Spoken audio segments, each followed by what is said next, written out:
Chimaï, président de la République du Roman, à Sa Majesté le roi Mohamed VI, un message qui s'inscrit dans le cadre de la concertation entre les deux chefs d'État, mais également dans le cadre de la dynamique nouvelle que connaissent les relations bilatérales entre les deux pays.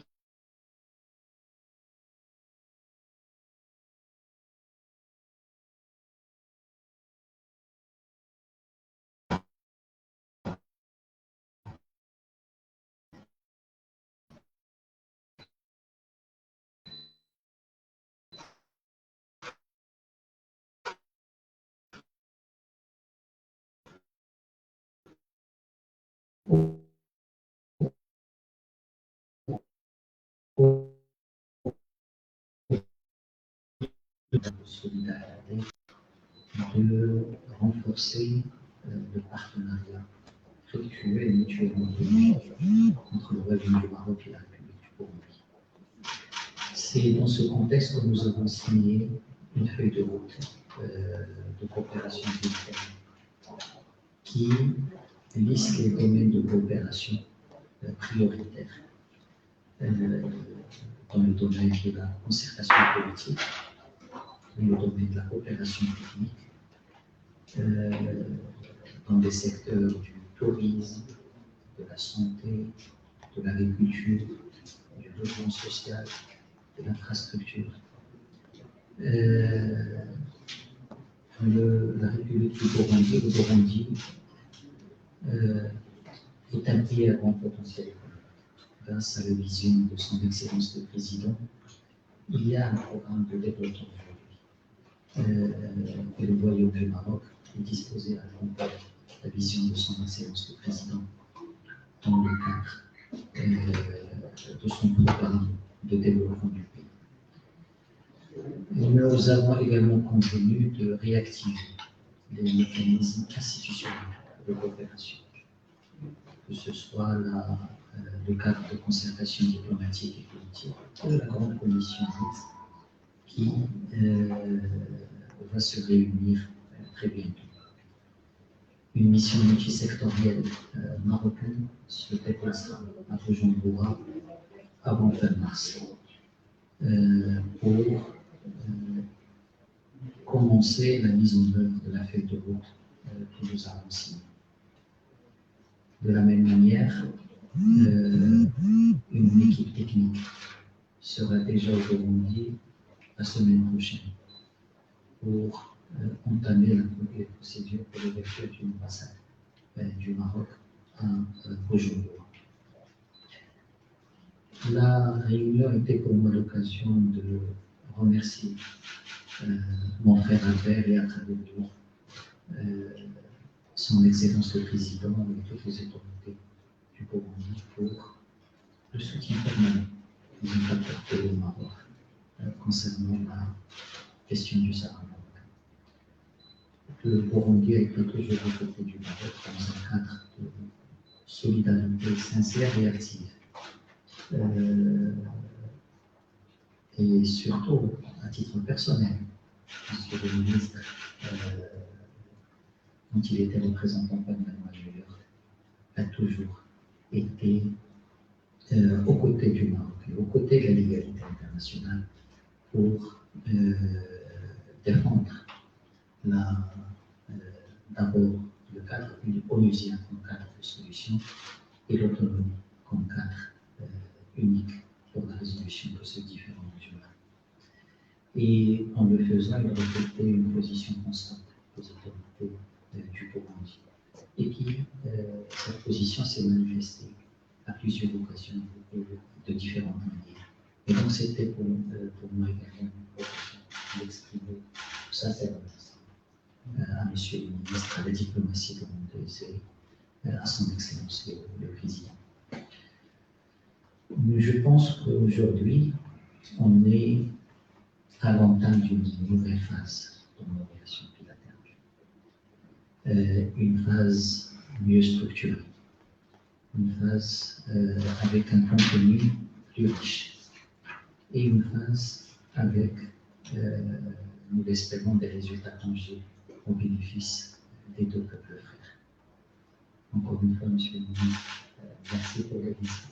Merci pour des discussions franches et fructueuses qui nous ont permis de faire avancer nos relations bilatérales. La parole est à vous.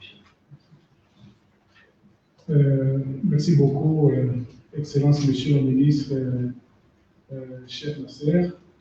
Permettez-moi à mon tour de vous remercier sincèrement pour votre aimable invitation à visiter votre beau pays, un pays que je visite pratiquement pour la 3e fois. J'ai été dans certaines villes comme Agadir et Marrakech, mais c'est la première fois que je visite Rabat. Donc c'est pour moi un honneur et un plaisir d'être dans cette belle ville de Rabat. Je tiens également à remercier le gouvernement marocain, le peuple marocain, pour l'accueil, les marques d'attention dont nous avons bénéficié, moi personnellement, ma délégation, depuis notre arrivée à Rabat. Je tiens également, Monsieur le ministre, cher ami, de vous transmettre les salutations fraternelles et amicales de son Excellence, Monsieur le Président de la République, Idriss Ndayishimiye, à Sa Majesté le roi Mohamed VI, mais aussi, il m'a aussi chargé de le féliciter pour sa politique en matière de la coopération sud-sud et triangulaire, mais aussi sa politique africaine. Je viens d'avoir, comme vous l'avez souligné, un entretien très fructueux avec mon collègue Nasser, des entretiens qui se sont basés pratiquement sur 3 domaines, et notamment sur le plan bilatéral. Nous avons exploré les voies et moyens pour renforcer et cimenter davantage les relations de coopération et d'amitié entre nos 2 peuples, nos 2 pays. Nous nous sommes dit qu'il faut aller au-delà des relations d'homme à homme, mais aussi de renforcer les relations entre les peuples. Donc nous venons de signer ensemble avec mon collègue une feuille de route avec des domaines bien précis de coopération, mais nous sommes allés au-delà. Nous sommes engagés de mettre en place une commission de suivi et évaluation pour qu'au fil des ans, on puisse avoir cette coopération accrue, bien nourrie, mais aussi suivie pour voir si les engagements ne restent pas sur les papiers. Toujours sur le plan bilatéral, nous nous sommes félicités de l'annonce par le gouvernement marocain d'ouvrir une ambassade du Royaume du Maroc avec résidence à Bujumbura, dans mon pays. Cette ambassade va servir de pont diplomatique entre les 2 capitales, mais aussi va jouer le rôle de diplomatie de proximité. Donc, nous aurons une représentation diplomatique sur place à Bujumbura et notre interlocuteur sur le terrain. Cela va renforcer notre relation avec le Royaume du Maroc. Mais aussi, du côté du Burundi aussi, bien évidemment, nous nous sommes engagés de renforcer notre représentation diplomatique à Rabat, qui est une représentation qui vient de passer quelques années ici, mais nous allons la renforcer. Mais au-delà de ça, nous sommes aussi, j'ai réitéré à mon collègue Nasser,